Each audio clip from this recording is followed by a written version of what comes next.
Good morning, good morning, good morning. How are you today? It's great to see you all. Thank you for joining me. It's your buddy, Uncle Bruce here.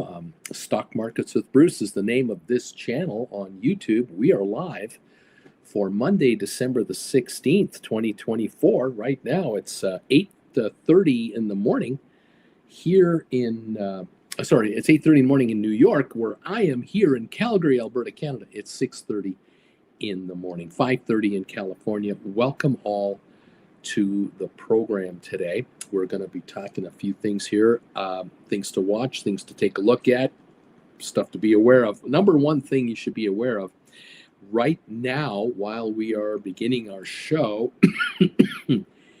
your Sofi shares right now are at 16.56.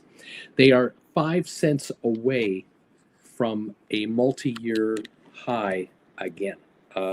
They are going to break 1661, I should say, at any moment. The shares will break 17 probably today. I really don't see why they won't. They could be at 20 by the end of the week and or higher than that next week. And why am I telling you that? How do I know that? Who is this guy? He has no hair. He wears glasses, he doesn't even wear contacts. What's with this guy? Where does he get off telling us here in YouTube? We know everything, Bruce. You know nothing. How the hell do you think you know that Sofi is going to break 17 and go higher? What's the word I'm looking for? Greed. That's it. Greed. That's the word right there. Greed. Because very important investors, many important investors that you don't know. You're never going to meet these people. You don't even know their friends. Okay, you don't even know who their friends are. Many of these people, okay, I think in the movie with Harrison Ford and Karen Allen, the first Indiana Jones movie, at the very end of the movie, Harrison Ford wanted to know, the character Indiana Jones, where's that grail? Like, where's that, search for the Holy Grail? Where's it? It's with our top people. Who are the top people? Who are these people? They're the top people. That's all you need to, the top people. So why is Sofi going higher? Because the top people want it to go higher, need it to go higher, would like it to go higher, and it's going to go higher. What's the whole, why would they be in this mood? Why would they want this to happen? Because 26 days ago, Sofi shares broke $14.54 a share. You may have forgotten that at $14.54 a share, this stock inside the DeLorean hit 88 miles an hour, and you're now seeing some serious poop happening here. This baby has broken the time barrier. This thing is going much higher now. Now, again, Bruce, you're not being specific enough. You got to give me more detail here. I need more info. Why would the stock go higher than where it is now, 16.56? Why would it go higher after breaking 14.54 on the 20th of November? Because since the 20th of November, the stock has not closed below 14.54. Come on, man, you got to help me out here. I'm dying, Bruce. Well, the reality is this, that after 30 consecutive days of time that the stock doesn't close below 14.54, which is this Friday, the magic day, this Friday, that puts Sofi in a position to say, that one of the conditions that we signed on for when we were given $850 million in cash back in February, March, April. We did that cap call financing for $850 million. We got the money on a note. It's an IOU, but it's a convertible note. It's a note that can be converted into stock at $9.40 a share. So all these institutional investors, and they had to be institutional investors. They couldn't go to the general public to raise this money. The institutional investors that were allowed to buy this stock, wait a minute, Bruce, did you say they were allowed to buy $850 million worth of this debt? Yes, they were allowed to buy the debt, to put the debt up. Normally, when a company raises money, they go hat in hand and beg institutions, would you be interested in giving us $850 million and we'll give you so much in percentage interest? Sofi's broker went to their favorite clients and said, hey kids, I haven't seen you since we saw you at the Masters. I haven't seen you since we were together at the Super Bowl. Remember we picked you up in the private jet and we went to, wherever the Super Bowl was, and we hung out for a week and had a great time. Long time no see. Hey, listen, we've got a thing here. There's a thingy. Noto is saying to us, CEO at Sofi, they're putting together a cap call finance deal.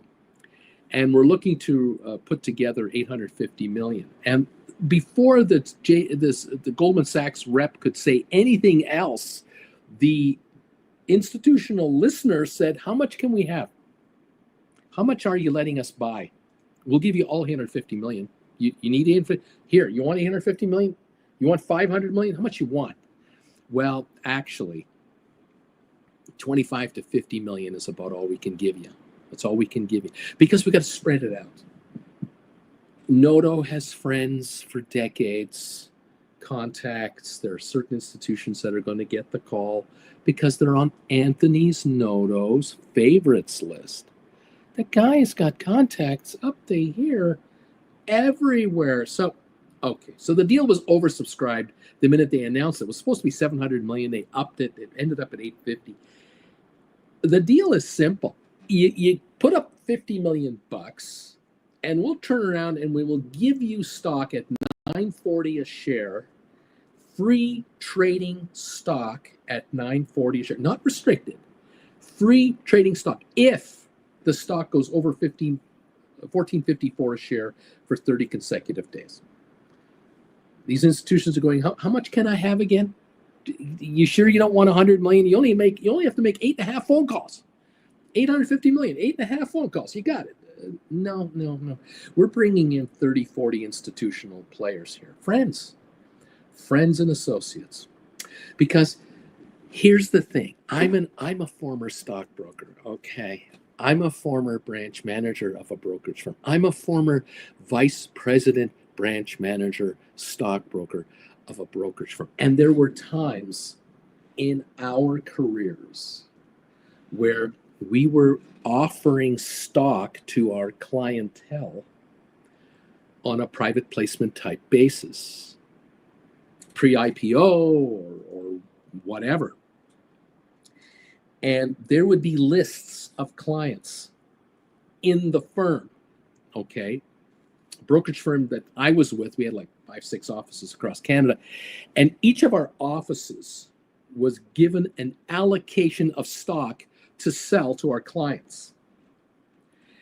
And each of our offices would have meetings behind the scenes before we called our clientele, and we would find out how many shares can we have, what's the price of the stock, what's the nature of the deal, and we would figure out, oh my God, this is a gift from heaven. We know that the minute we close this stock offering and this financing, the stock's going to go up by 50% because it's such good news for the company and it puts them in a cash-rich position and blah, blah, blah, blah, blah, blah, blah, blah. So we knew that every client we called was going to make money on this deal. And so I would have a meeting with my operations manager and we would go over the clientele of our branch. Who here is owed a favor? Which one of our idiot salesmen put some of their best customers into some really stupid stocks in the last year or two? Which of our clients out there are owed a favor from this firm to make good on some really bad offerings? We did an underwriting last year with these other brokerage firms and it was a dog, and we had 200 clients buy into this, or 20 or 30, but we had 5 or 8 of our senior best customers that lost thousands and thousands of dollars each on some of our recommendations. We owe these guys a win. You think the market isn't rigged, do you? Really? You don't think the market's rigged? Oh, wow. Well, okay. Just keep listening. So now I would go over the list with my operations manager and go, well, who's the salesman for that account? Who's the salesman for that account? Well, haul in this salesman. He's got 3 accounts he's got problems with. Really, they almost aren't even taking his calls anymore because they're dealing with other brokerage firms. And this broker is not giving him winning trades. Let's haul him in for a cup of coffee. So we'd have a cup of coffee with our salesman number 1. And my operations manager and I would kindly review with him his nightmare scenario that he's in, and that his commissions and his earnings are down 45% from last year. You're getting the shit kicked out of you. You're thinking of leaving the business. Well, we have something for you that might help you a little bit. And so we would recommend and say to him, we think you should contact these guys and emphasize the fact that this deal is overbought and oversubscribed. And they're going to figure out very quickly that other brokerage firms that are going to call after they hear from you, they're going to try to get more of this stock from other firms, and they're not going to get any because they don't have IOUs out there with everybody. But they do with us. And you're going to make the point. This is to make a wrong a right, or several wrongs a right. And then we'd bring in salesman number 2, salesman number 3, and we'd give them allocations. We say, you can sell this client 2,000 shares of this deal. That's all you can have. And then you got to sell this client 1,500 shares, and this client gets 1,000 shares. And then you've got 5,000 more shares for the rest of your clients. Pick your favorites and go with 100 shares per client and salvage as many bad relationships if you can, or reward your best clients with something, a little bone here. The market isn't rigged, they say. It's not rigged. This was the 1980s I'm describing to you. I'm not describing last year, 5 years ago. I'm not talking about 2020, 2015, 2010, 2000. I'm talking the year 1980 to 90. This is the way it used to be done. And so firms had loyal clients. Clients were loyal to brokers and brokers loyal to clients. And in the long run, you stuck around with a brokerage firm long enough, you became one of the faves. And you would be invited once in a while to have lunch with the broker that you're dealing with. Maybe the stock analyst from head office is in town for a couple of days.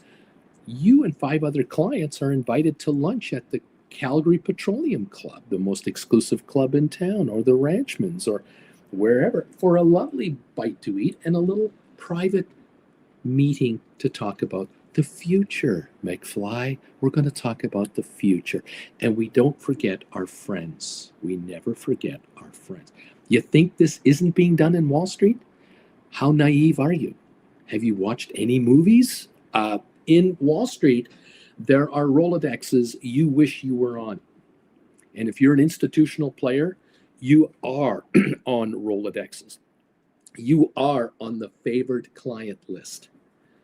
When a new IPO is coming and it's hot, you are getting those phone calls to be able to buy 5 or 10,000 shares at $20 a share. And you know it's going to open on the market at 45. You already know that.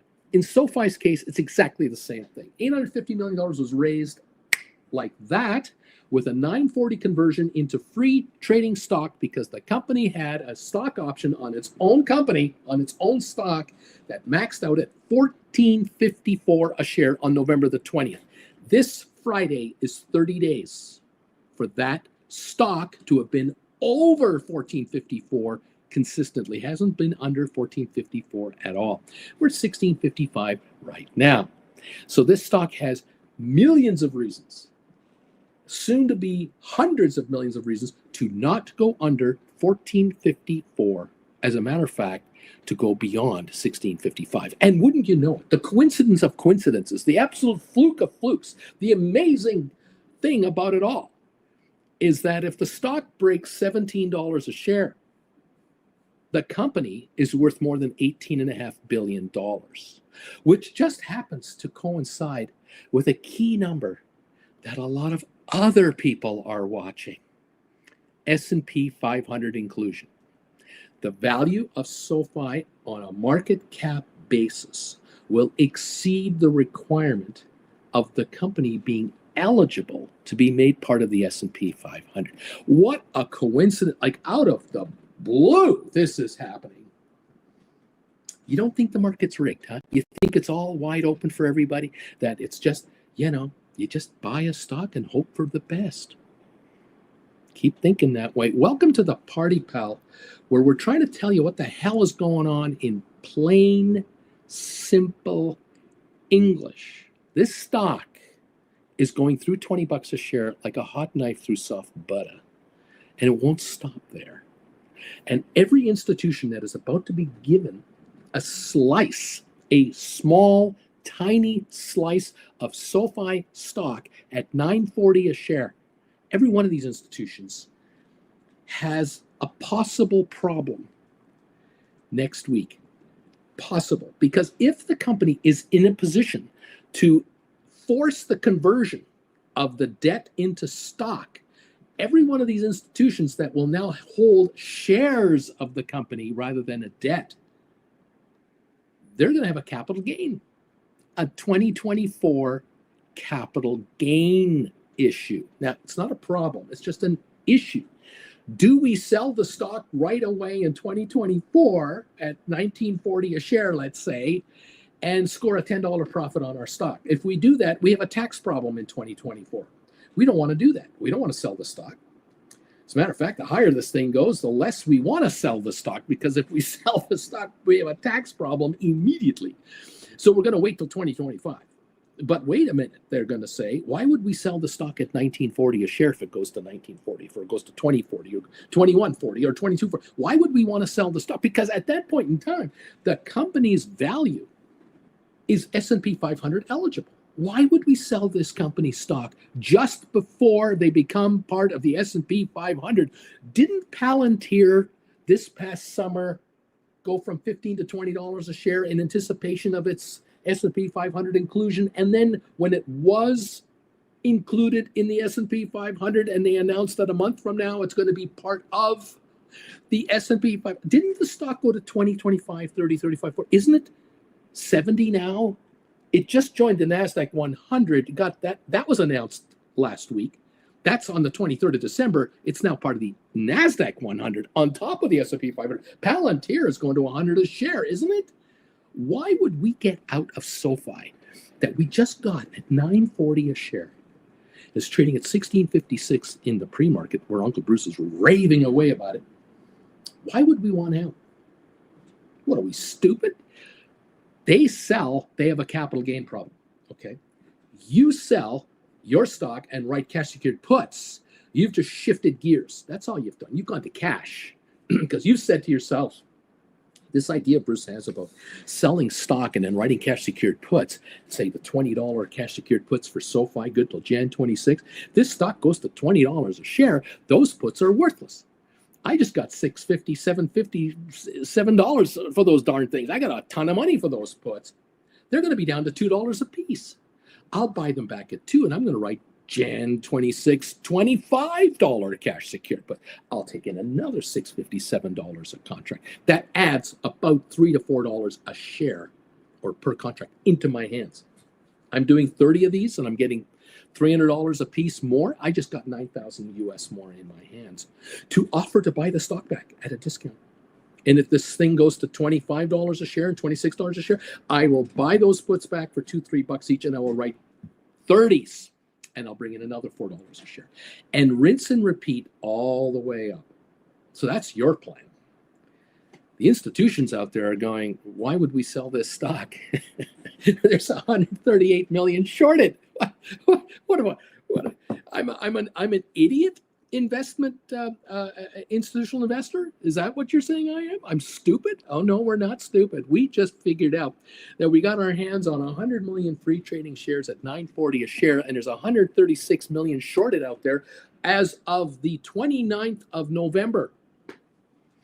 There used to be 180 million shorted back in June, July. Now it's all the way down to 136 million. So 45 million shares of the short position has shrunk, and the stock has gone from $8 to 16.50. It's doubled with only 40 million shares bought back. There's still 136 million short. Another 40 million coming out of here. This sucker's going to $30 a share. Where are you getting it from? You're not getting it from the institutions that are getting it for $9.40 a share. They're not interested in selling it. They know this company is going to be part of the S&P 500, which means, of course, those of you who don't know, if you're new around here, the minute this sucker is announced as an S&P 500 entrant, the first day of trading in the S&P 500 means every institutional ETF mutual fund that tracks the S&P 500 has to buy this stuff. And the higher this stock goes, the more value the company has.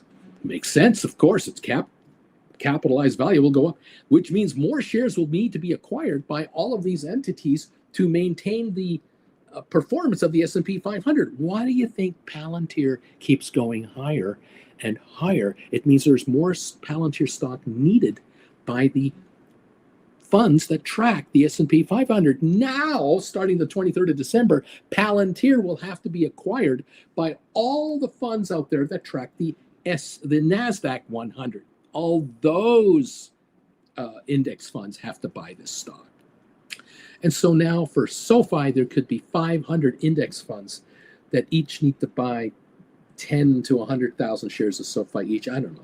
It's going to be insane. And so the shorters of 136 million shares have got another problem. First of all, institutions who just are getting handed 100 million free trading shares of SoFi, that's not available to these shorters. And now the S&P 500 inclusion thing hanging over their heads. Another 100 million shares needed, 200 million shares needed. How are these 136 million shorters going to get their stock back under $30 a share? I don't know. They're going to lose their butts. Oh, and then there's one more thing. Oh, God, Bruce, there's more. Bruce, please, my head's exploding. Stop it. It's Monday morning. I haven't even had my third coffee. Where's my bourbon? Put some bourbon in my coffee. Help me out here. Keep me sharp. What if Noto comes out with an announcement on, say, Feb 1,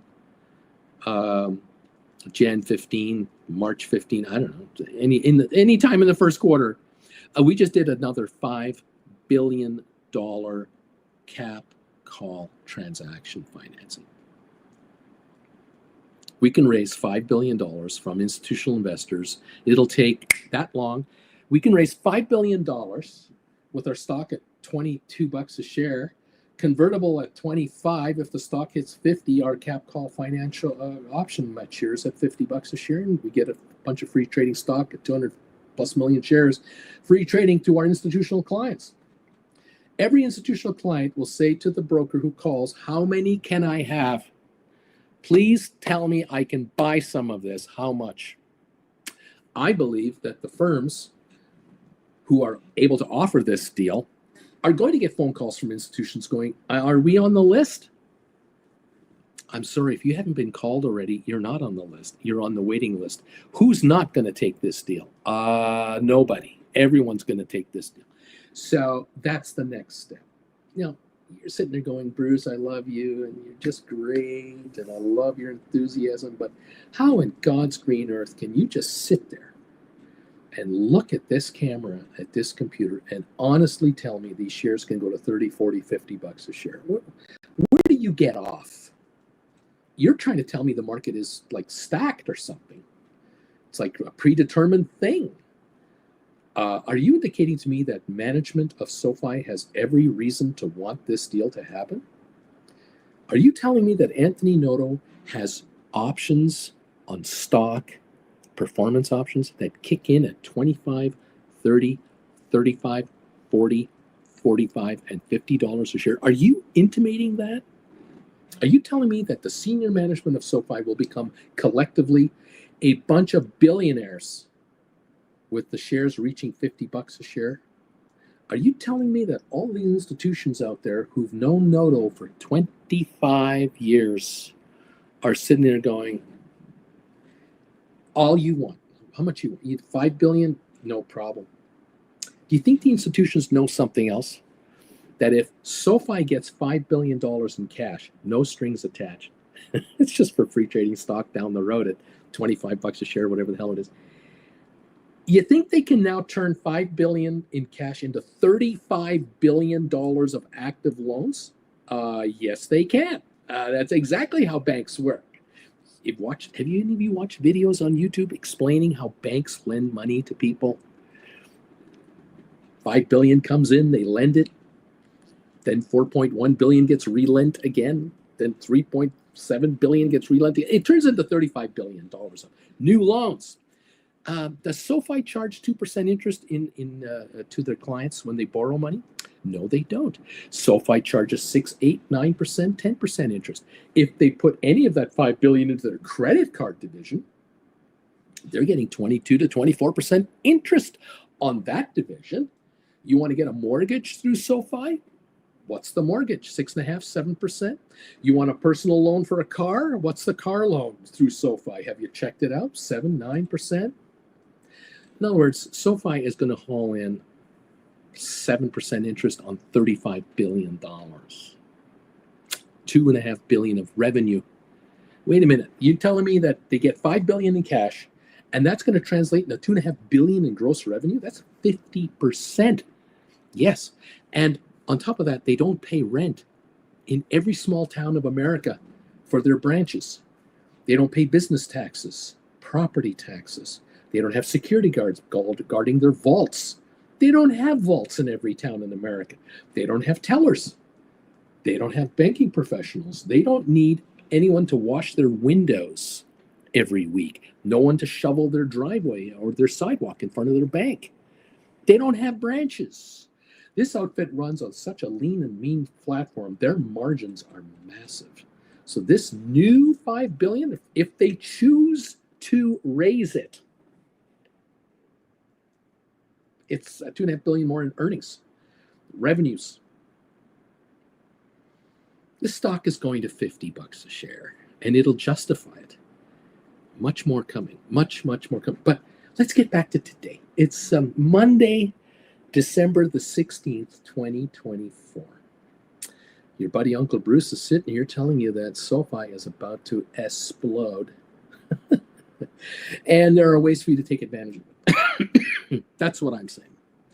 Now, the rest of the market is in another whole world unto itself, okay? It doesn't matter who's in the White House as far as SoFi is concerned. It doesn't matter what tariffs are instituted for SoFi. It's not going to matter. They're an American fintech bank, and America is going fintech on banking. That's automatic. So what's going to happen with the stock market as a whole? Because professional money people in Wall Street, the experts, are being asked, and they're coming up with predictions.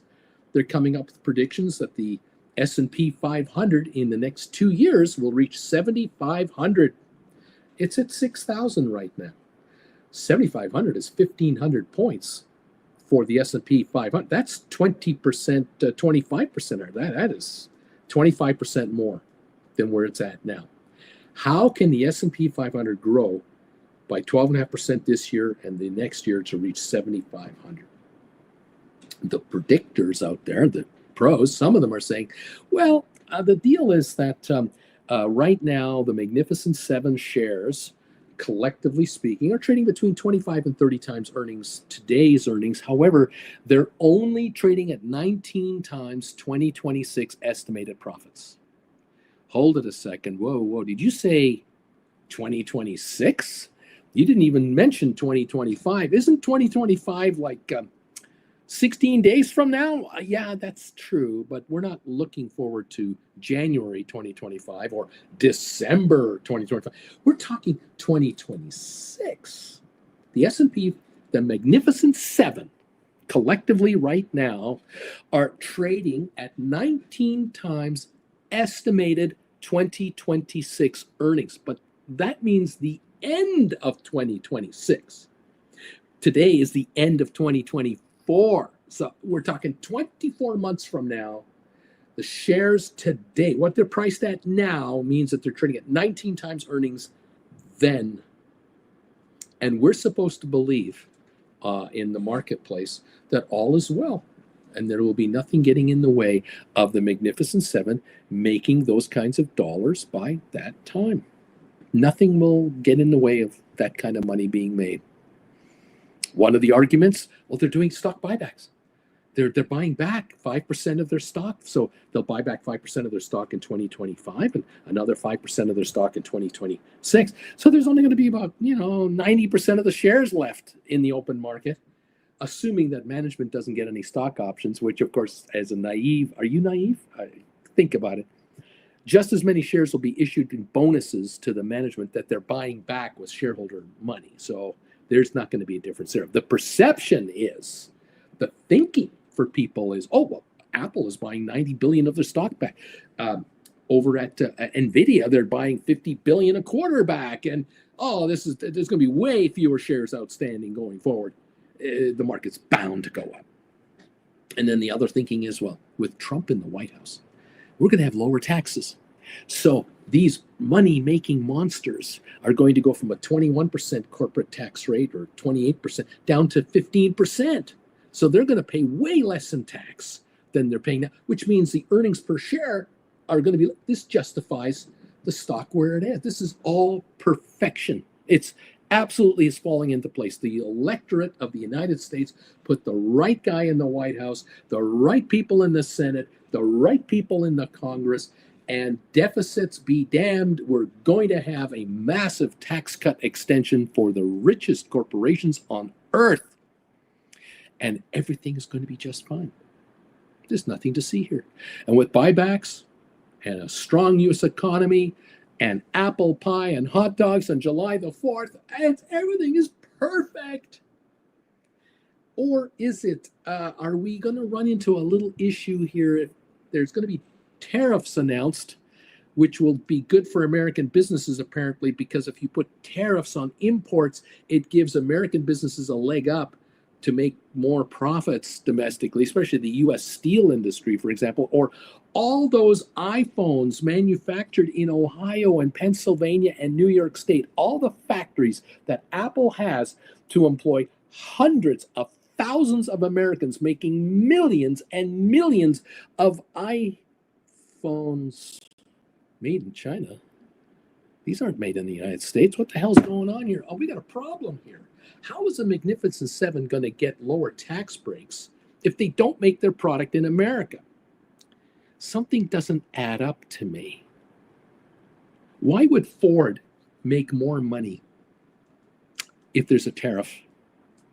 I mean, really, F-150s sell well in America. How can there be more F-150s selling in America if an F-150 is $10,000 more expensive in Mexico or Canada?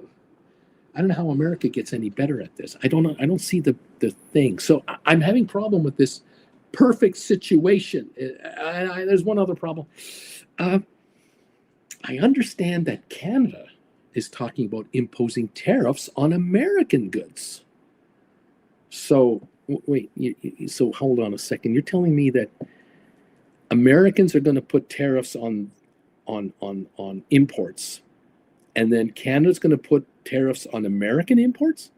And same with England and Germany and France and Italy and China and Japan and South Korea. Every country that gets affected by America will just retaliate with their own tariffs. Well, how does this mean everyone wants to buy everybody's stuff? How is this going to help that? I don't understand this.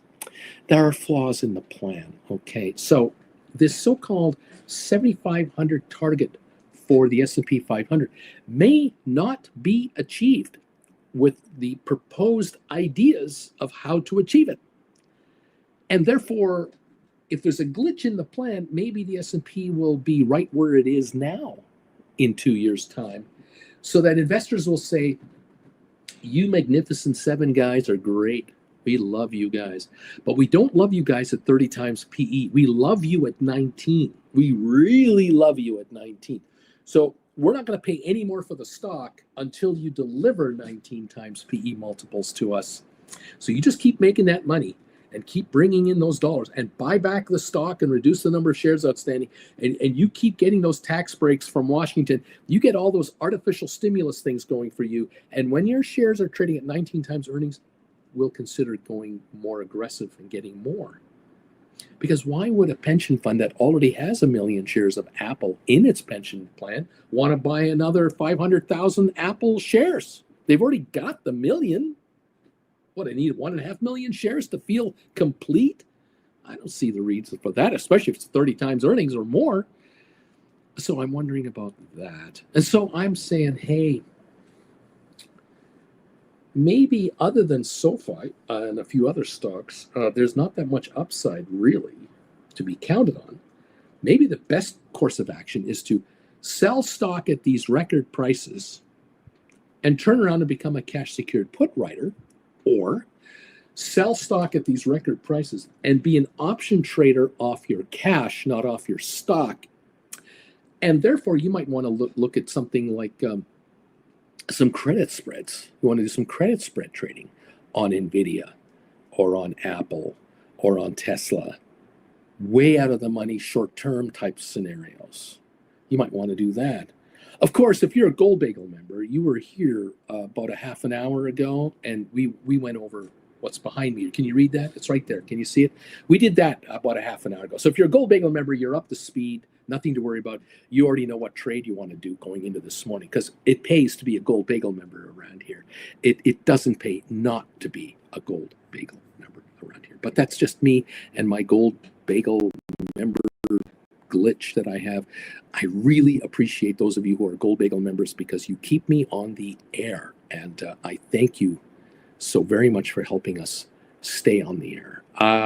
There are benefits to being Gold Bagel members, one of which is the occasional trading tip, and the fact that we go on at 8 o'clock in the morning for you guys first, and then Wednesday night at 7 o'clock Eastern, we talk about the markets and we go over trades and ideas and thoughts. So become a Gold Bagel member today and enjoy the benefits of Gold Bagel membership. Thank you for listening to my little pitch. Hey, couple of things. Thanks for the thumbs up this morning so far, everybody. Appreciate that very much. We've got 89 going, always going for 200. And my poll question today, I wanted to ask a poll question today that was a little bit forward thinking. The question is basically goes like this. It says, I have already quit or will quit my day job in the next 12 months, thanks to writing options. And I specifically am looking for this response. Now, I know many of you out there, you have small accounts. You have $10,000 and $20,000 and $30,000, and there's no real way to quit your day job off of a $20,000 investment. You've got to grow it and build it. So, of course, you're going to say no. Then those of you who are in your 50s or 60s, you're not going to quit your day job. You're just going to retire early. Well, I'm kind of saying maybe this is part of the question, that if you are going to retire early because of option writing in the next 12 months, say yes to the poll question. But anyway, so far 171 people have come in.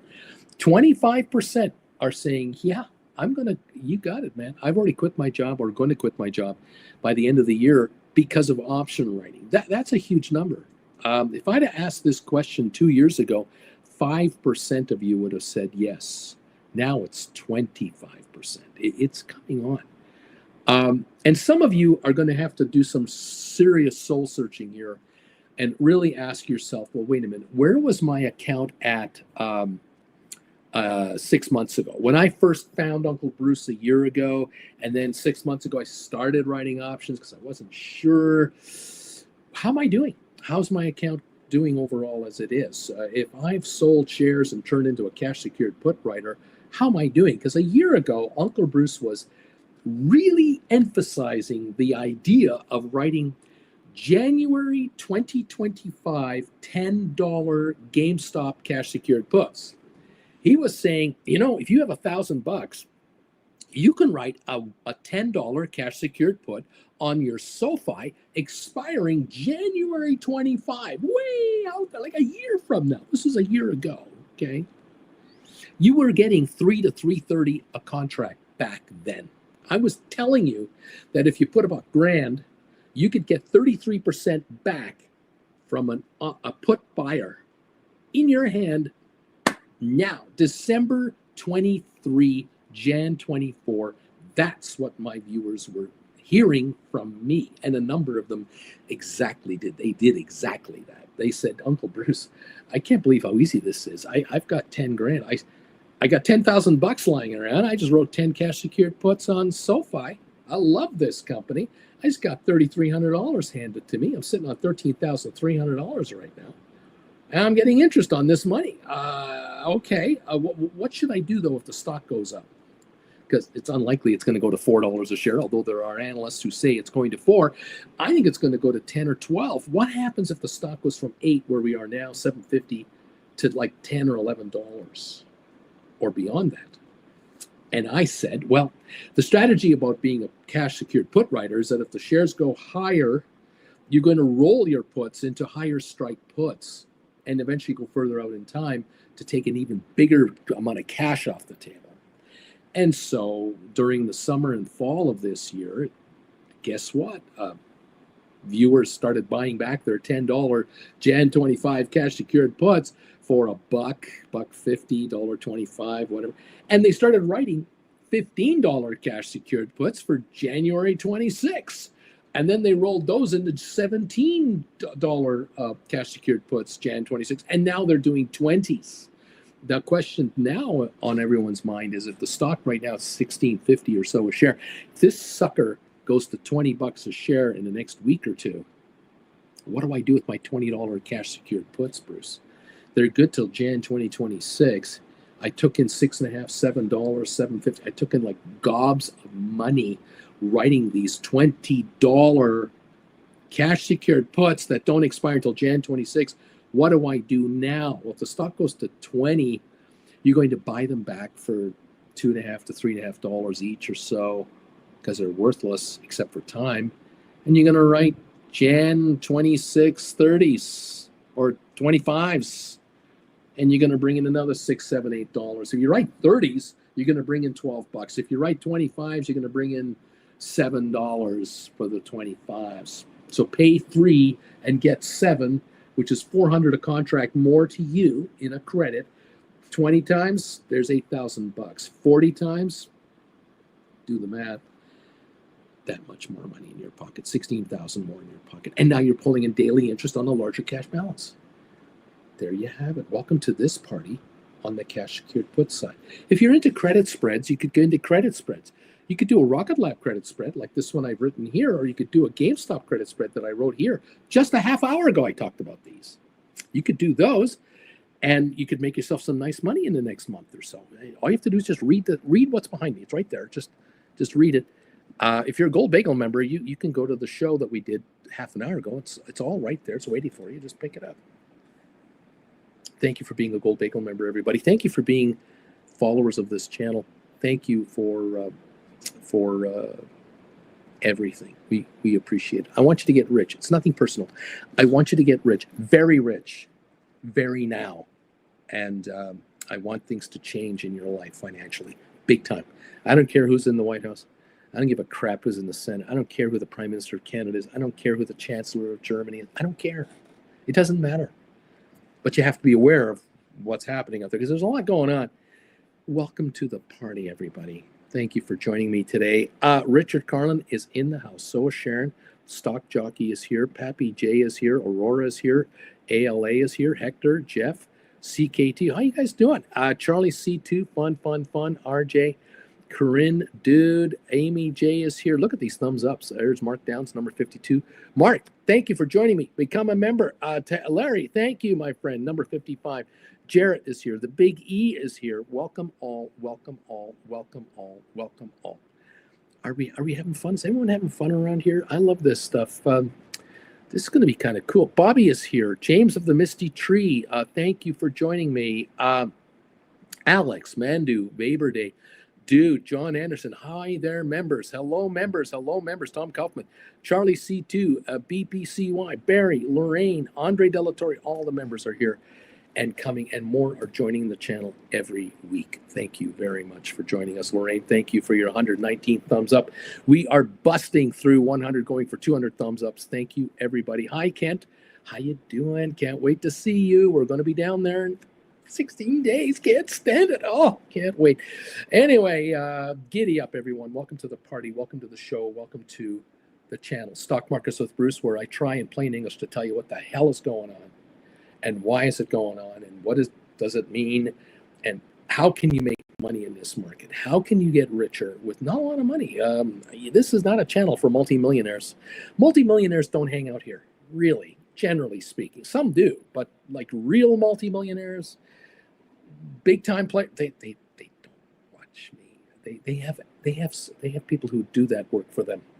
Those of you who are self-employed or want to become a self-employed investor, you want to become an asset manager of your assets, you want to live off your money, you're watching me. I'm the perfect guy for you. I really am.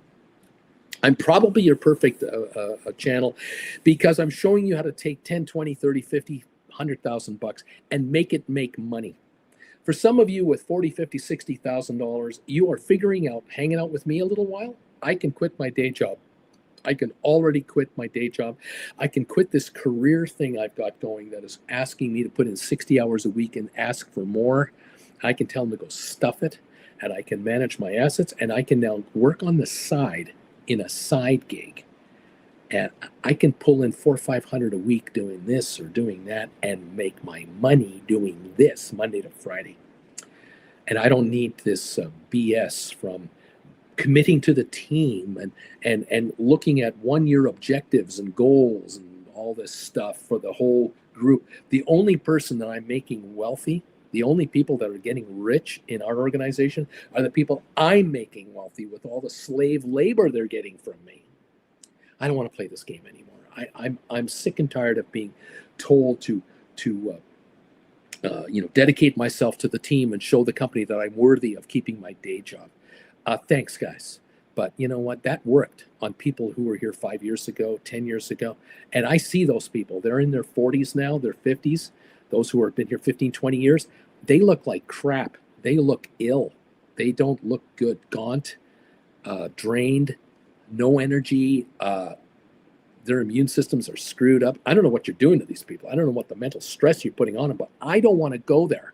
I just don't want to be part of that play anymore. I want to be my own self-employed person running my own assets. I'm going to learn how this guy has the balls to sit in front of a computer in Calgary and tell me, if I listen to him, that you can be self-employed with 40, 50, 60 grand.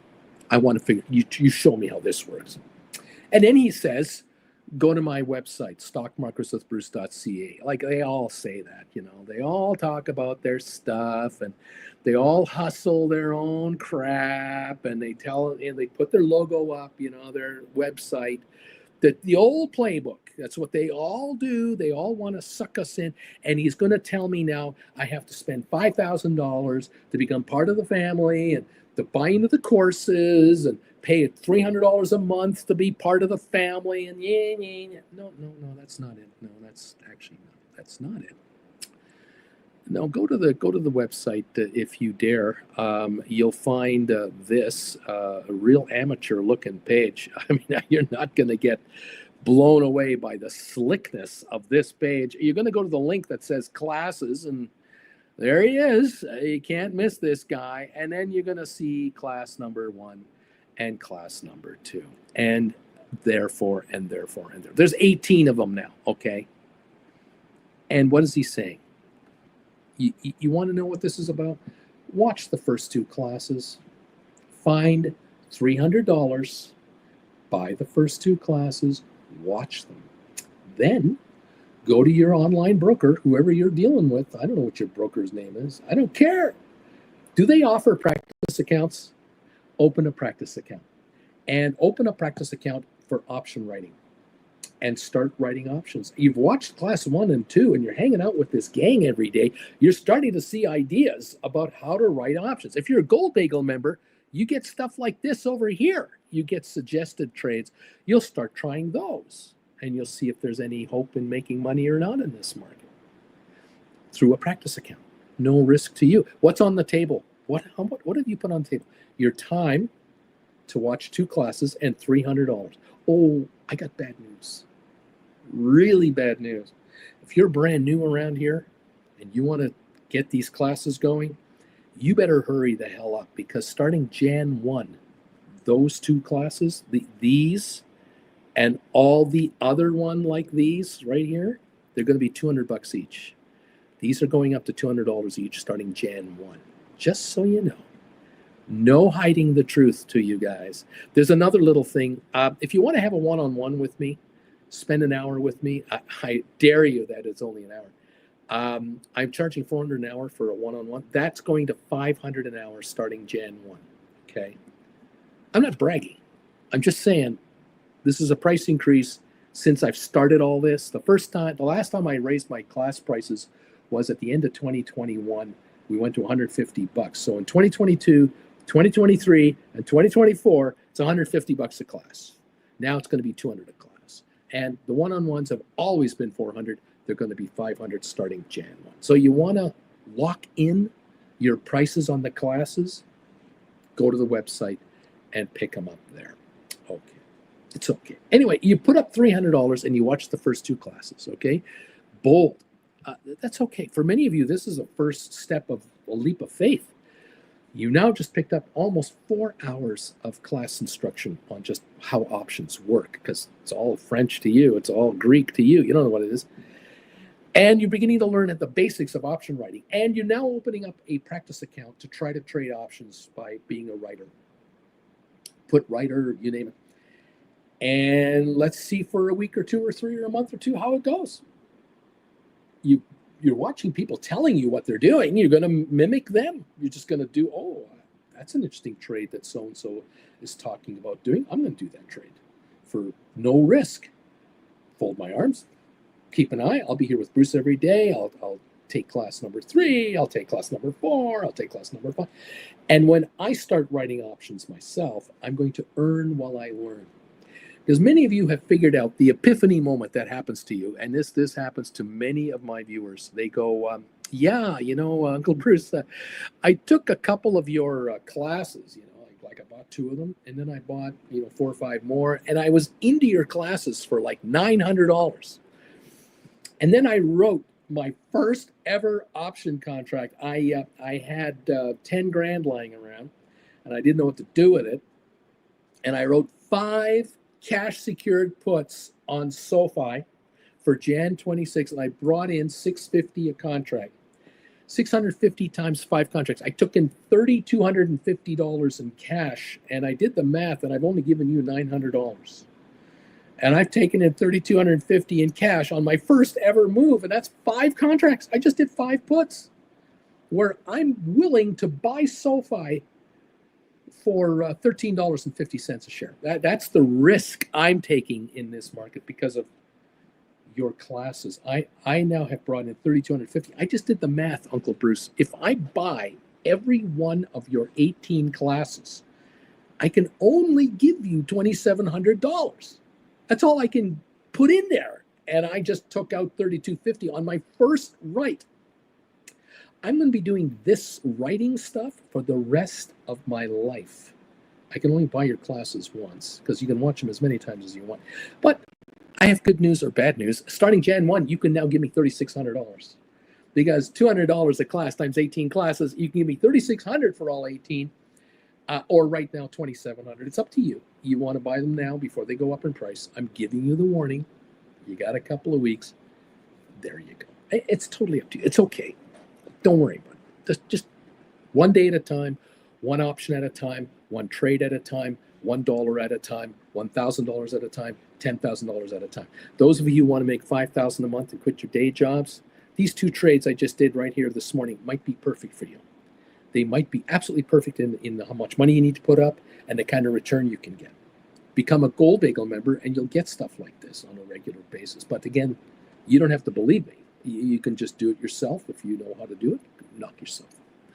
Welcome to the party, pal. We open in 6 minutes, and I'm looking at Sofi at 1652.53, wondering, is this stuff going to open at 1675 in the first 5 minutes of opening? Are we going to be at $17 in the first 30 to 45 minutes of the day? Are we going to be at $18.50 by the end of the day today? I don't think we're going to $14.54. I don't think that's going to happen. How high And how fast is this going to 20 bucks? And if this sucker breaks $17 a share, that puts them at S&P 500 eligibility. Now I don't know how that works. There's a committee there that reviews potential candidates for inclusion into the index, and they monitor all of the factors that lead to inclusion into the S&P 500. One of them is market cap value, another one is profitability, another one is US listed, so many shares trading, a certain percentage of shares held into the public. All this, SoFi has passed all those except for market cap. $17 a share ought to do it. $18 a share, $20 a share. You got a $21 billion company. I mean, they're now into the 450th largest S&P 500, I guess. If these guys hit $30 a share, they're worth $33 billion market cap. They're got to be in the top 300, 400. I don't know. You can look it up on Google. You let me know. But that's where we're at. Just saying.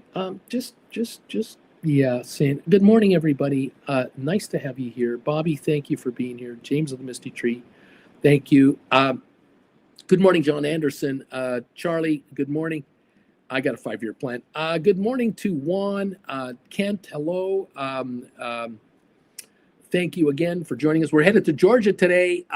Kid has a tournament there this week. It's exciting, man. This is so exciting. This professional golfer coming up, man. This is awesome. This is so cool. Luca, good morning. Number 122. How you doing from Malta? What else? Bruce, what do you suggest if your platform does not pay interest on uninvested funds? Changing platform not being an option. As I'm living in a country outside the US, I cannot use BIL as funds. What are your thoughts? Well, you're going to have to call these guys. You're going to have to somehow connect with these people and find out, how can I make interest on money, on cash balances? I don't have the answer. That's a possible answer. I hope it works out. Charlie, Uncle Bruce, if we believe the stock is going to 25 or 30, and I do believe that, what causes you to hesitate as going ahead and writing the 25 or 30 cash puts now? Why shouldn't I just write a $30 cash put, Jan 26 expiry on SoFi? Why don't I just do that now?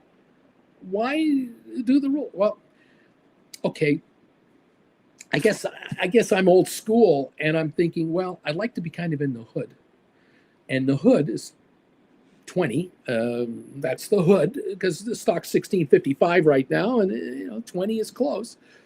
But yeah, you I don't know. I don't even know if you can write them. Do they exist? Are they even available to be written? And is there any liquidity? And it might be a liquidity issue, that the only ones you can write with liquidity are, reasonably the 20s, because there are 4,200 of them out there. But the 30s, there's only 43 of them out there. Maybe you want to wait, and maybe you want to go with 20s. There's 2,698 17s out there already, and there's 14,976 15s. Those $10 cash secured puts for Jan 26, there's 10,536 of those, and they're trading at 110 to 115 last I saw. The sevens, Jan 26 sevens, I had people writing those a year ago. They're 43 cents right now. People were probably receiving $2 for those. They're 43 cents. 47,000 of those. And there are 54,000 fives. There are 55,000 $3 puts out there in existence. They're worthless. I mean, they're a penny. They have no value. Amazing, isn't it? The 20s, there's 4,200 of them. And they're trading at 635.45 last I saw. Last week, I saw them as high as 7-ish. The 22s are 785 to 8-ish as of Friday. Only 650 exist. 25s, there's 182 of them. They were going for 1035 last week. So maybe sticking to the higher volume, tighter spread 20 range might be the better way to go for now. And look, they dropped to $2.5, $3 each.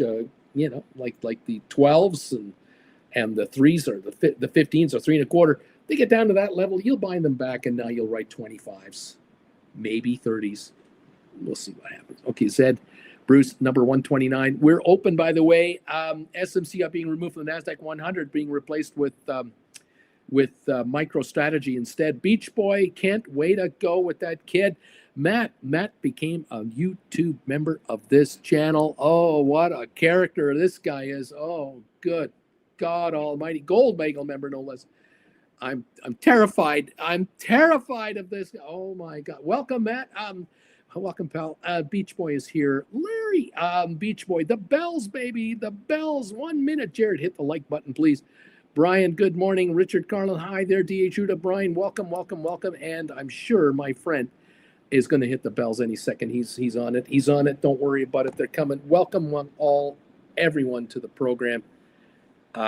Welcome to the party, pal. We're opening for trading today. What is in store for your SoFi, Rocket Lab, GameStop, AI, NVIDIA, and everything else? We're going to find out real quick what is going to be happening to us now. What is going to happen to us now? This is exciting stuff. Thank you, everyone. Bagel Babe, thumbs ups, baby. Thumbs up. Thank you, Bagel Babe. Thank you, everybody, for being here. We're up 70 on the Dow, I believe, to start the morning, and we're up 88 on S&P. We were up 108 on NASDAQ just a few moments ago. We'll wait to see if it all filters through. Thank you all. Dude, the bell time. Brian, a SoFi 52-week high, Uncle Bruce, 1682. Hello, Richard. We're going for 17, man. I'm telling you, Bruce. 17. Those $20 cash secured puts for January 2026 are now worth $3.18 at 1682. That's all they're worth. They're losing their value. Very interesting to sort of, start the day. Welcome to the party, pal. Nice to have you with us. Don't mind me as I try to follow what's happening in this market with you. Just want you to get richer. It's nothing personal. I want you to get a whole lot richer. Okay, Rocket Lab is down 74, GameStop down 29, AI is up 75 to 40.21, NVIDIA down 95 cents, Tesla's up 402, make it 304 now, Costco down $1, Coinbase up 9 at the moment. We got a lot to watch. Google's up 560, Apple up 86, Microsoft up $1, Netflix up $8, Meta up 980. These are the early morning starting numbers. Amazon up 430. So welcome to the program all and to the show. Let's see where this leads us. SoFi opening volume is now 4.8 million in 2 minutes, 3 minutes. 1638 to 1684. You tell me where it's going. I think it's going to 17. I think it's going beyond 17. That's what I think. But let's see how this all plays out. There's a lot of shenanigans going on here, and there are some desperate short sellers out there on SoFi, real desperate. And I think a bunch of them were bought in this morning to open trading. I'm wondering what's going on. Okay. BP says, I did contact the platform vendor and was told we don't pay interest on non-invested funds and no plans to do so in the near future. The idea was to push spread betting and CFDs not interested. Interesting. Again, I don't know if you can find an ETF or buy an ETF that'll pay you. Again, you got to do some homework on something like that. Lisa, IBKR offers up to 4.8% interest on available cash balance above 10 grand. I'm outside the US and it was easy to open an account with them. There's a idea. Again, some of the viewers know the answers that you are seeking regarding this sort of material and this sort of info. Okay, see what happens. Giddy up, everybody. There's speculation out there that the Tesla stock is going to go up another 50% because of the close relationship between Trump and Musk. Fallacy, fantasy, Kool-Aid that is spiked. I don't know where you're coming up with this. Why would a company increase its value by $600 billion because you hang out with this guy? Really? Really? Oh, this should be fun. Well, let's see what happens. I'm just a guy telling you to stay way out of the way of these stocks and earn your money. Let's see what happens. 1655, 1635 on SoFi. What is SoFi really trading at? I don't know. SoFi's all over the map. It's the first 3, 4, 5 minutes. We'll figure it out as the morning wears on. Giddy up. Brian, Uncle Bruce, I had a work Christmas party and I told someone about option writing. He actually listened to me. He thought he knew a lot about the market. He has all his cash in Canadian dividend stock. Poor guy. Well, there you go. Look, that's the way. That's the norm. Um, for decades, this has been what people have been told to do. Buy dividend paying stock and just keep putting money into it and money into it. And over 20, 30, and 40 years, you'll do just fine. Great. I hope it works out. That's what Wall Street wants. That's how it works in Bay Street in Toronto. It's how it works in Fleet Street in London. Keep getting these people to methodically and robotically put money in every month that we can manage, and we'll take our 2% off the top. We'll get a percentage of the profits, and we'll use the value of these accounts to enhance our value even greater. It's perfect. And don't ever ask for your money back. Beautiful. This is exactly it. The perfect recipe for success for multi-trillion-dollar asset managers globally around the world. And these are the guys that fly in private jets all over the place, all the time, to very nice resorts, very nice villas, with very nice cars and other nice things. And you'll never get to know them. But they appreciate you. If only they knew who you were. It's all right. You have to do it yourself, kids. You want to get wealthier, you got to take the bull by the horns yourself. That's all there is to it. There's no free ride. I dare you to walk into a wealth management company and talk to them about building your account at 40 to 50% a year through option writing strategies. I don't think there's anyone in the firm that can help you with that answer, because there are no traders in the firm you're going to go and visit. You're in Scottsdale, Arizona. You're in Glendale. You're in the Hamptons. I don't care where you live in the U.S., wherever you live in Canada. You cannot walk into a management firm, a wealth management company, and talk to their specialist in how they're going to help you write options and grow your account at huge percentage growth rates, because there are no traders in these firms. These branch offices, they're just asset gatherers. They're going to show you charts. They're going to show you risk tolerance level charts. They're going to have you fill in questionnaires about what kind of risk tolerance you have and what kind of investment strategies you like. You don't even know what you're talking about. You don't know what kind of investment strategy you have. You don't know what it is. They're not going to explain it to you because they can't.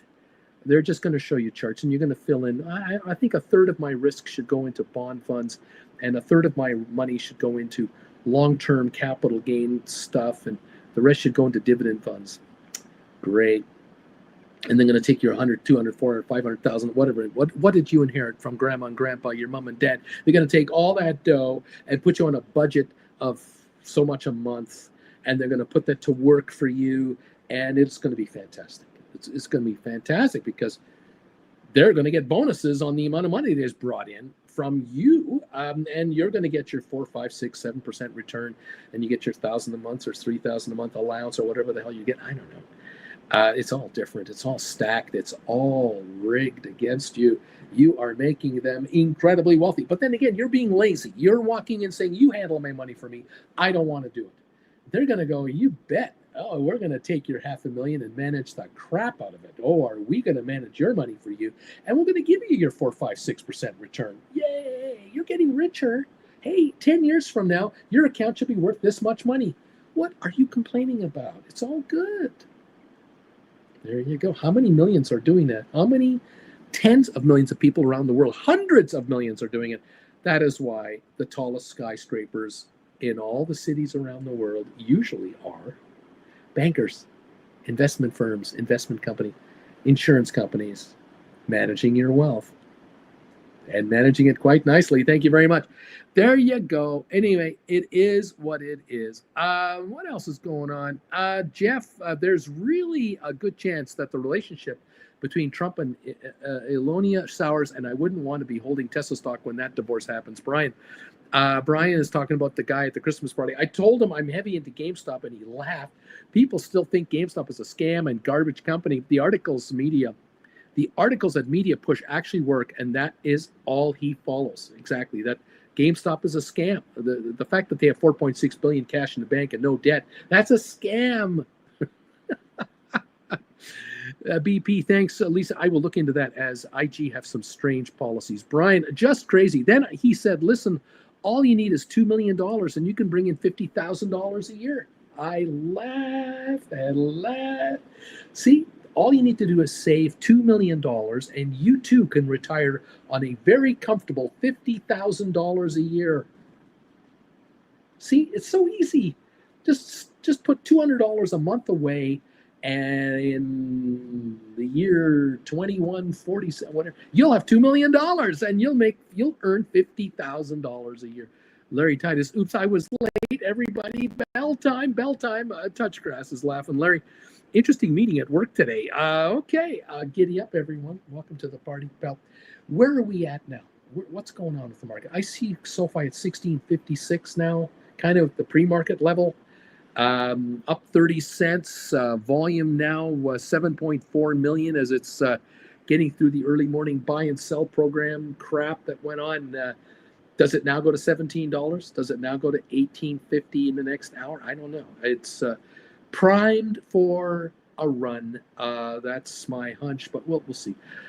Rocket Lab 2406 down 36 cents. GameStop down 59. AI down 12. Nvidia down 244. The Dow down 8. Tesla's up $11, and SoFi's up 27.30 cents. So there are two winners on my first page. Costco's up 189. Coinbase up 11.50. Winners, Google up 450, Apple up 180, Avco, that's Broadcom up 1439, Netflix up 780, not as much as it was, Meta up 560, EI Lilly up 711, Amazon up 261, the Spiders are up 182, the Triple Qs are up 347, Uber up 70 cents, Unity up 17, Spire Global up 30. Moderna up 211, Pfizer up 6 cents, Vanex Semiconductors up 93 cents, Goldman Sachs up 21 cents, Walmart up 51, Royal Caribbean 249 a share, up 341, defying gravity, unbelievable. And there you go.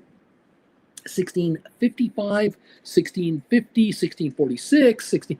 You tell me what SoFi's doing. I don't know. It's like a 10-cent swing second to second. I think it's going higher, and it's going to just blow out. The shorters are in such trouble. Don't know how they're getting their stock back down here. I don't think so. And what's going on? What's going on? What's going on? Good morning. Good morning. Good morning. Good morning. Good morning. Richard, all good. Larry, we got your back. Jack. Christina, hey, Uncle Bruce, I tried your stock trade, and it isn't hitting. So I went down to 45 cents. It's still not hitting. You need to put in stink offers and stink bids. You've got to just be patient with this. Don't expect it to happen in 15 seconds. Don't even put in orders. Just kill your orders, stop them, sit back and wait. Cross your arms, and you're an assassin. There's no hurry to kill anybody. You're going to do these trades when the trades work for you. I put them out there as a suggestion from Friday's close. We're open this morning. The markets are moving. You've got to pick your spots. You may find that the contract pricing might be $1 higher or lower on each one. You'll make it work. Just, it's all good. You've got quite a bit of time to pull this trade off. All day today, tomorrow, day after, no worries. Don't lower your take. Get greedy. Kill those off. Kill those trades. Dude, Uncle just wrote a bunch of those gold bagel PCSs. I brought in 1,300. On 20 spreads. You're someone who's happy. Well done, dude. There you go. Took in some dough off our suggested trade from this morning. For Gold Bagel members, if you were here this morning, you were watching me when I was writing this out. Well done. Thank you, everybody, for being here. Let's show everybody. I mean, it's now 9:44 Eastern. Give everybody a chance. Here's the deal, okay? I was talking this morning about $200 trades. I was talking about putting up $200 and bringing in about a $50 credit, which gives you a 25% profit margin on a credit spread. This is a put credit spread on Rocket Lab expiring Jan 17, 25. 1 month. It's a 1 month trade. 18s and $20 puts, bringing in a 50-cent credit. And on GameStop, I was talking about a put credit spread for January 2025 expiry, $22 to $24, $2 spread, bringing you about a 50-cent credit. 25% profit on a $200 commitment right there. That's what I was talking about. Now, should these be 23 25s, 21 23s? Can these be 17s, 19s, 19, 21? Yeah, they can be different levels. But $2 spreads, easily. You could do $3 spreads if you want. I mean, you can do a 20 and a 17 or a 21 and an 18. And You can do a 25 and a 22 or a 24 to 21. I mean, up to you what you want to do. But these were 25% profit margins on Friday's close, based on closing prices. Now, GameStop is down 55 cents right now, and Rocket Lab's down 24. So these will have adjusted in price, of course. But the stock adjusts all day today. These will adjust with it, and there may come a point in time in half an hour and 20 minutes, 2 hours, or boom, you can get the trade done and pull in about 25% on your money. And if in 2 weeks from now, these are down to from 50 cents credit to 15 cents credit, 13-cent credit, and you can close them out and put February trades on for 65 cents, 68 cents. In other words, another 50 cents can come your way by going into February in like 2 weeks from now, 3 weeks from now. Hi, how you doing? Are you happy? Can you generate 20 to 25% a month on your money or more? This is a $200 trade. That's what this is, with a risk of $150. That's what I'm showing over there. Can you handle that? Welcome to the party, pal. You don't need to be a millionaire to do these trades. You can be 100-air, 1,000-air. You're brand new to this, write these on a practice account and just fold your arms and see what happens. Risk-free. Hello. Welcome, everybody. Dude, I just brought in the deal. I just brought in this much money. Nicely done. There you go. Giddy up, everybody. SoFi 1655, 1642. I don't know which number to believe. I really don't know which to believe. 1642 up 17 on 8.6 million in 17 minutes. But my other device won't give me a different quote. It's weird. It's just, I refresh the page and I can't get a better. I don't know. Hi everybody. Christine. Okay, I didn't Rocket Lab 1921 spread put, and I got 110 57. Okay, there you go. You pulled off the trade. There you go. Nicely done. Okay, giddy up, kids. Welcome to the party, pal. Can be done, 1648, I think, on SoFi. Let me double check over here. I don't know what this is. 1649. We're up 24 cents on Rocket Lab. I think that's what we have right now, actually, on Rocket Lab. Okay, well, let's go to $17. 1684 was the opening high just to start the day. New multi-year high on SoFi, just to kind of bring it back to you where we're really at. If I go forward or back in time, the last time we saw 1680 or something like that, I saw 1519 on November the 28th. On November 21st, I saw 1821. So that is back then. 2250 on October 31, 21. But I do also see 1404 August 15, 21. And I see 1544 July. I see 1570 July 18. I see 1808 on June 27, 21. So, we're talking 21 again. We got to get through the 23, 25 level to break out of the 2021 all-time highs. But those were the glory days of SPACs way back when. We've come a long way. And, of course, in the last 52 weeks, SoFi's low, 601. That's the low trade of SoFi in the last 52 weeks. We're at 1640 right now. Not a bad year, okay? Welcome, everyone, to the program. Nice to have you here. Great to see you all. Thank you for joining us today. As I say, we're just trying to kind of get things going here. I got a question about... I got a question for some of you out there who are Gold Bagel members. Maybe you can help me out because I'm not a Gold Bagel member. I'm the creator of this channel. So I'm not a Gold Bagel member. I'm the guy who talks to Gold Bagel members. So here's a question. If you've joined my channel in the last, say, month or two or three as a Gold Bagel member, if you're brand new to my channel, are you able to go into my channel's history and look up everything that I've ever done for Gold Bagel members? Are you able to look up Primetime Live from a month ago? 6 months ago? Are you able to look up pre-alert shows that I did every day going back a year or two?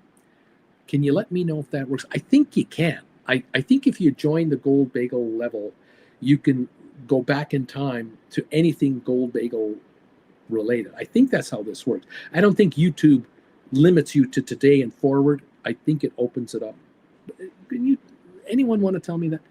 I'd be curious to know. All right, Christina, I took in 53 cents, better than the 50 you were talking about. There you go, Christina.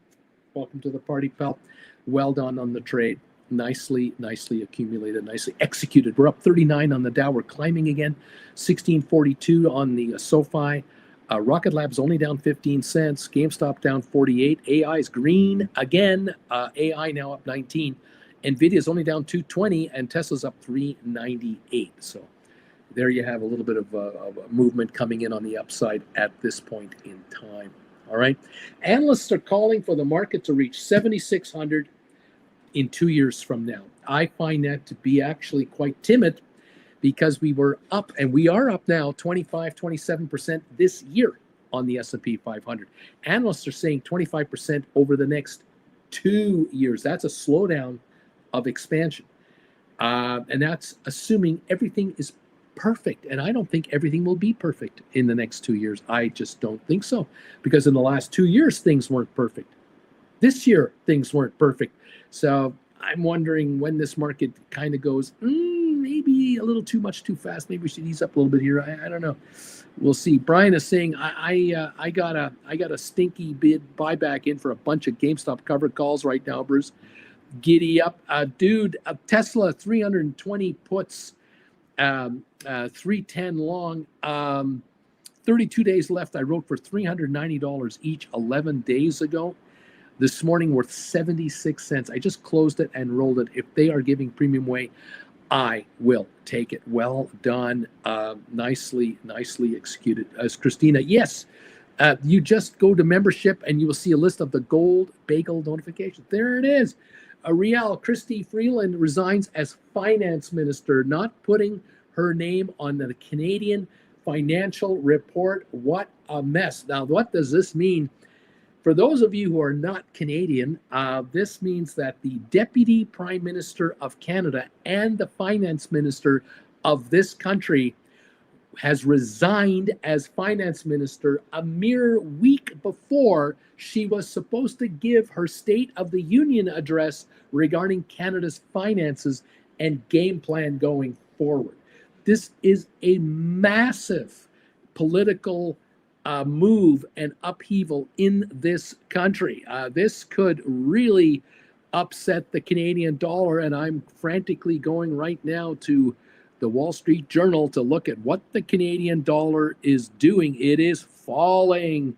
The Canadian dollar is falling right now. It is down to 70.12. We could lose a penny here on this speculation. This is negative for the Canadian dollar. The economy of Canada is getting whacked right now, and the worry in Canada is trade tariffs against Canadian goods could upset the economic GDP of Canada for a while, or perception thereof. And she is literally walking back, saying to the Prime Minister, I'm not your finance minister anymore. You get someone else to be the finance minister. This is a political problem. Let's see. Yes, just joined recently. I can access everything, Bruce, on your Gold Bagel members. Thank you. Bobby, she was kicked out, just resigned to save face. Hector, she was to report today. She got kicked out. Oh, my goodness. This is massive. This could be a war within the Liberal Party of Canada, the governing party. It could mean that Christina Freeland might challenge Justin Trudeau to become the leader of the party and the next Prime Minister of Canada. She might make the end around and say, you're out, I'm coming in to take over. But I'm not going to do it as your finance minister. I'm going to take over this party. Or she just resigns, steps back, lets Parliament implode, lets an election happen. She runs a re-election campaign, and then they have a forced party review, and she might take over later, because the rumor has been that she might be Canada's next prime minister. She's very smart, very sharp, very smart. There should be something, a deep value. I wrote those those PCSs, put credit spreads on GameStop, Uncle Bruce. Thank you. I just pulled off the trade right on. Jeff Glass, I've been a Bagel member, Gold Bagel member for about a month. I see the member only videos going back 8 months. Don't see any older than that. Interesting. Very interesting. Again, I can't see this myself. I'm the creator. I don't have this coming to me. So love it when you can fill me in on what you're being shown and being done. So it pays, in a way, it pays nicely to become a Gold Bagel member of the channel, because you now have the last 8 months of research to pick up anytime you want. Nice. Well done. Jen just walked in the house and got big news. Just get big news. Christina Freeland resigned as finance minister. That's why I'm late coming in. I was listening. Apparently she was kicked out, but she resigned to save face. Well, they're saying that her and the prime minister JT had a talk yesterday, and a little chat. They're not agreeing on something. Wanted her to leave the finance minister position. Didn't say anything about the deputy prime minister position. And he would put her into a different portfolio. That's a downgrade. And she decided that she didn't want to do that, so she has resigned from that position. She's still an MPP, but yeah, interesting. It's huge. She was supposed to be our next prime minister. That's the thinking down the road. She is ridiculously smart. Ridiculously smart. Yeah, she was the gal. She was our representative during the first Trump administration when they were renegotiating the North American free trade deal. Yeah, she was our lead negotiator for our country. Trump hates her. Can't stand her. She remembers all the numbers. Yeah, she's smarter than Trump's guy. She was smarter than Mexico's guy. Oh, yeah. And Canada knows smart. If and when. So now if Trudeau is out, if that's going to happen in the next few months, who knows? And the internal party apparatus in the Liberal Party decides we're going to change leadership, I can see her as a shoo-in to take over. I could just see it as a done deal, but I don't know. Oh my, Trump won't like that. He won't like. Canadians might like it because Canada has a problem on its hands. The right-wing leading party are the Conservatives, run by a guy named Poilievre, who is the most annoying, snarky little pest you could ever imagine. And most Canadians, is a 3-word slogan. Yeah, most Canadians, I don't think really want him in power. They want a different prime minister. But he's great as opposition. Yeah, as an opposition guy, he's just fine. But as a leader of the country, he's like Ken Linsman, the rat. Yeah, he's a pest. It's like he's scratching fingernails on the chalk. It's nasty. You just don't want to hear it. Anyway, if the Liberals are smart, they'll shift Trudeau out and put her in, and now it's a vote between her and Poilievre, and she will wax his ass, and that'll be that. Because I think the women in Canada will instantly not go with him; they'll go with her. 3-word logo that we'll pick up. Wax his ass. Should be fun. Mandu, good morning, all, and Richard Carling, good morning, Auntie Jen. Good morning, Richard. And Splair's in the house. Good morning, everybody. Have a relaxed day. Hey, Splair. Good morning to you, my friend. Welcome, everybody. We're up 27 points on the Dow, it looks like. We're at 1636 on Sofi, but we opened at 1684 on Sofi. New multi-year high was hit on the opening today. First trade of the day. So very, very interesting. Volume on Sofi right now, 10.3 million. The high of 1684. Friday is the magic day. Well, and Friday. Sorry, Americans who don't get Boxing Day, but for us, next week's pretty well closed because you already get Wednesday and Thursday off. Yeah, in Canada, Canadians get the 25th and 26th off. It's a British thing. So that's a Wednesday, Thursday. Who's working Friday the 27th? Nobody. So we work Monday, Tuesday. Tuesday's Christmas Eve. We work Monday, get pissed at the office on Tuesday morning. in the Because you're morning, gone by noon. go for lunch with the gang and get hammered, and then have New Year's, Christmas Eve, then all day Christmas Day, all day Boxing Day, and all day Friday off, Saturday, Sunday off. Then we're back to work on Monday. Then Tuesday's New Year's Eve. We work for a few hours in the morning, get hammered for the rest of the day. Then New Year's Day we're off, and then theoretically we're back at work on Thursday in Canada. Yeah, right. Yeah. That ought to be fun. Just saying. Yeah, so this week is really the last week of volume. Yeah. For the year. That's true. Always keep that in mind. Yeah, that's true. That's this market. In Canada, it used to be your broker would be in the office or the assistant to the broker, but no one would do anything. Well, now with the phones and online, it's a different world. But yes. But yes, the British world has Boxing Day.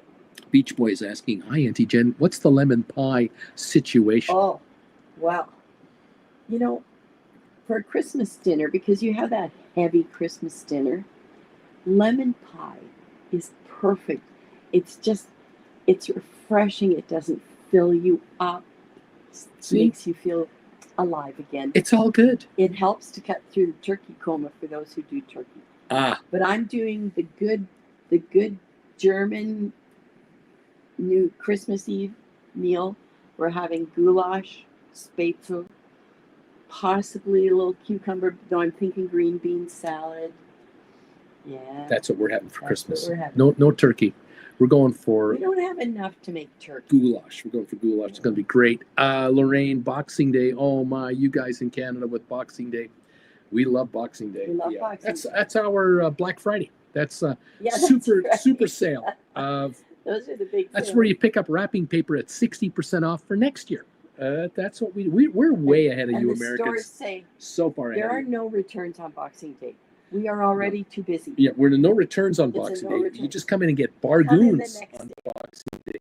The day after you can bring returns. And Boxing Day, long time ago when people had servants and staff, Boxing Day was when you put a box together for them and they didn't work on that day.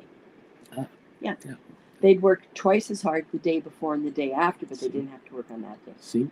So that was their family Christmas. See, that's how that worked. Lisa's saying that Palantir joined the NASDAQ 100 today, down stock 4%. No, it's not today. It joins the NASDAQ 100 December 23rd. That's the official first day of Palantir in the NASDAQ 100. And the same for MicroStrategy and Axon. They all join the NASDAQ 100 December 23rd. That is next Monday. That's an odd day. Yeah, well, that's the way it is. Lisa, hello, Jen. How's the Christmas rum situation? The rum. Well, the Christmas runs. Situation. Yeah, that's another man. Beach Boy. On Thursday, I wrote 20 December 20th MSTX 80 cash secured puts at 515. I just bought them back today at 157. Thank you, gamblers. And so a profit of $350 a contract times $27,000 US. Thank you, gamblers. Well done, Beach Boy. And there's an idea for you kids. That's how you make money in this option writing business. You stick around here with this family of option writers, and this is what they do. You want to talk to them on the Discord group, chat group, send me an email. Tell me I'm a Gold Eagle member. This is my name. And I would like to become part of your Discord group. I will send you a link so you can become a member of the Discord chat and hang out with the writers 24/7. There you go. Yes, indeed, everybody. Welcome to the party, pals. It's great to have you all with us today. We've got like 5 more days before the days start getting longer. Yes, we're in the last 5 days of the shortest days of the year. We're stopping. The Earth's tilt is about to stop and then start to go the other direction. And so our days will start to get longer next week. The full spectrum lamps available for a while at Costco. Yeah, it's so depressing to look out there. And we're not even halfway up the province. It's 8:04 in the morning and it's dark out. Yeah. It's dark out, yes. There are people already at the office working. It's dark out. To work at 7. This is depressing. Edmonton, shorter days. Nunavut in the north, really short days, yes. No sunshine. And further up, Ain't no sunshine. None whatsoever. Welcome all. Due to saying, way to go, Beach Boy. Nice going on that trade. Right? Indeed, everybody. We're up 81 on the Dow now. We've got a little bit of an up move going on. We're going to have to put Beach Boy's picture on the rug man. He's the one who's making all the waves in the market. Okay, we're up 20 on S&P. We're up 110 on NASDAQ. Oil down 40 cents right now. Welcome to the party, everybody. Nice to see you here. Rocket Lab 2401 down 41. GameStop down 29 cents at 27.70. AI up 156 to 41.02. AI climbing even more. NVIDIA down 207. The AI market cap is only $5.2 billion. AI is nowhere near S&P 500 inclusion, but it has got a partner called Microsoft. How about that? Sofi is at 17.68 billion. We're about $1 billion away from inclusion. $1 a share from here puts them into the possibility of inclusion. 17.7 billion now is the latest number for market cap value on Sofi. Well, it's Monday. It's Monday. I think it's grape jelly day. Super crispy bagel. There you go. Yeah, super crispy. Little layer of hot jelly. Oh, just enough. Oh, just enough. Yeah, babies. We'll make it to the end of the year. We're going to make it. Yeah, we're not going to run out. That's right. And we're going to get down south to, we'll get south to Rancho Mirage. We'll be able to buy Welch's grape jelly at our Kmart, our Walmart down there. I keep wanting to say Kmart, but they're gone. It's Walmart now. Yes, giddy up, everybody. Welcome to the party. Thanks for joining me this morning from wherever you are. Let's take a look at the poll question. Let's see if we got any. How are we doing on thumbs ups? Are we anywhere near 200 thumbs ups? 173. Thank you, guys. 27 thumbs ups away. Thank you. The Dow now up 96. We're climbing here a little more. On the poll question I'm asking today, this is the question of the day. I have already quit or will quit my day job in the next 12 months thanks to writing options. That is the question. Do you want to answer that one? 272 of you have answered it. 74% are saying, no, I'm not going to be doing that. I'm going to write options and keep my job. 26%, oh, no, I've already quit or am quitting. More than a quarter of you are walking out. This is huge. Like I've said, in 2021, if I would have asked a question like this, it would have been 1% of you.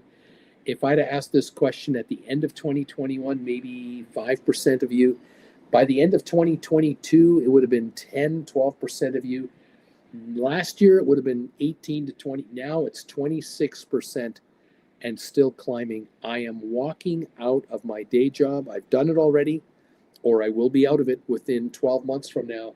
I am not working anymore. I will be making a living from option writing. And I congratulate you. I commend you. I encourage you. I cannot begin to tell you how proud I am of so many of you who have been able to make this kind of a move to take it to another level. Look, kids, look at this trade that I put up here. Just look at this. Rocket Lab and GameStop put credit spreads. It's just a suggested trade you could think about doing. I'm talking about January 17, 2025 expiry. So a month from now, these options die, okay? In the case of Rocket Lab, the stock of Rocket Lab is trading right now at $24.42. It's up 34 cents. I'm talking about writing $18 to $20 cash puts. Talking about writing 20s and buying 18s. This trade will bring you a credit. I estimated as of Friday night's close about 50 cents. You'll have to check the actual market right now to see how this is looking for you. This trade right here, if you can generate $50 for every $200 you put up, you're risking $150. Worst case scenario, you're willing to lose $150 if the stock drops from where it is now to under $20 a share or under $18 a share. That's the worst case scenario if you don't do a rollover. And I know you all know you can do rollovers. So here's a 25% return on your money. Now, you want to quit your day job? And you figured out, Bruce, if I can get $1,000 a week in profits, out of my trading account from option writing, I could quit my day job. Well, that means you are going to need to generate a certain number of these to pull off 1,000 a week. Well, 1,000 a week is 4,000 a month, right? Right. So to get $4,000 out of a $50 contract, how many do you have to do is the question. If you do 10 of these, you'll make $500. Okay. If you do 80 of these, you'll make $4,000 in profit. So 80 times this, 200, how much money do you need? 16 grand. Have you got 16 grand to generate a $4,000 profit on this trade? It's 1/4 of the capital required. So 16 grand could get you this. If you've got $32,000 American dollars, you can do these and these, and you can generate 4 grand on these and 4 grand on the GameStop cash secure, the credit spreads. That's $8,000. If you net out $2,000 per trade, you clear 2 grand here and you walk. You clear 2 grand here and you walk. You close the positions and you lock in your $4,000 gross. If that happens in 10, 14 days from now, there's your month right there. You don't have to work for a month. You have $4,000. Now, look, if you got $60,000 lying around and you're going to do 20 of these and 20 of these and 20 of AIs, and you're going to do 20 of the whatever other stock you want to do on, and you can pull out 1,000 here, 1,000 here, 1,000 here, 1,000 here. You're spreading the risk over 4 or 5 or 6 trades. These are just Rocket Lab GameStop examples. By doing credit spreads on puts, that's one side. The other side of it, of course, is you're doing credit spreads on calls.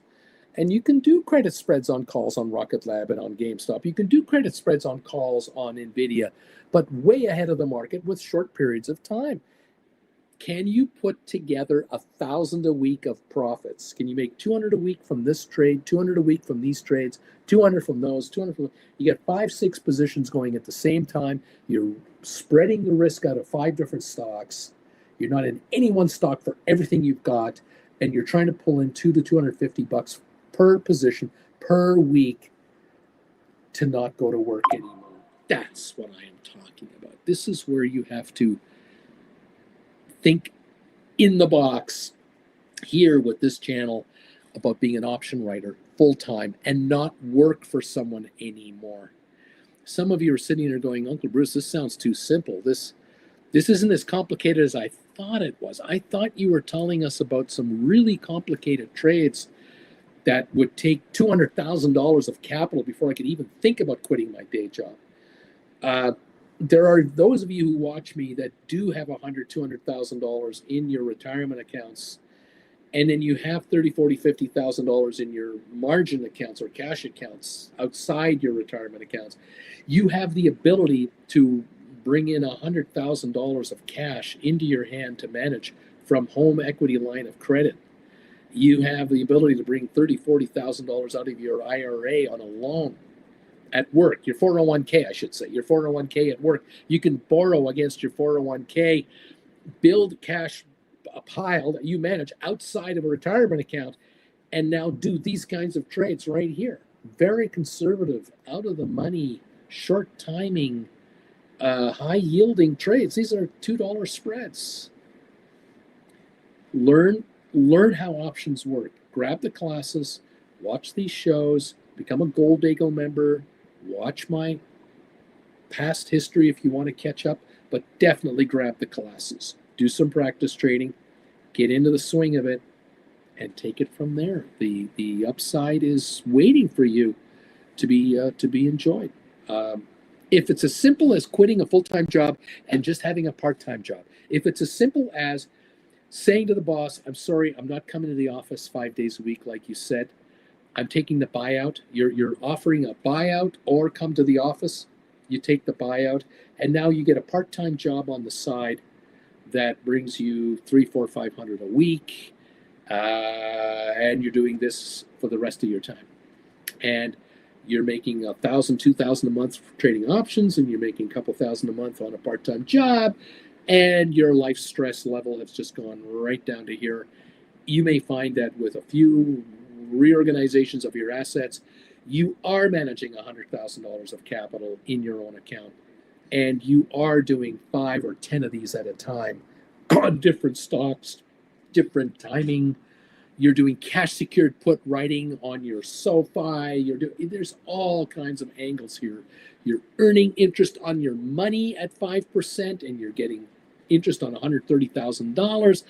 That's $500 a month all of a sudden coming in that you never saw before. You've changed your life. You've changed everything about your economic world. That's what I'm trying to get you to think about. Look into, figure out. Welcome to the party, pals. It's a new world. Okay. Thank you all for joining me today. Thank you for being part of this program, everyone. Susan Shops, I'm number 174 on This Man's Thumbs Ups channel. Thank you. Bobby, last day, Friday on my job, until the new year. Now I stay active at work this week. Impossible. Giddy up, everybody.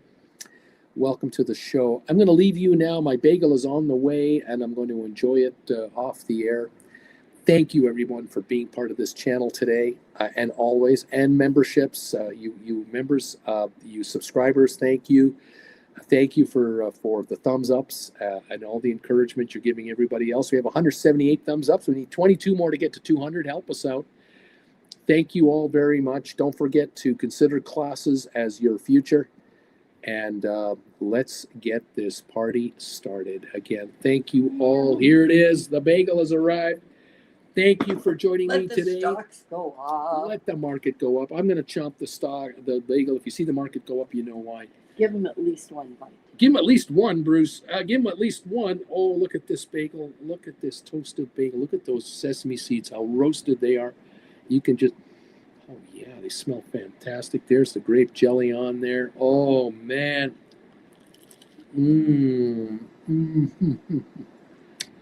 Oh, yeah. Oh, yeah. That'll get him going. Perfecto. See you guys tomorrow. Have a great night. Thanks for everything. Bye. Great day. Bye.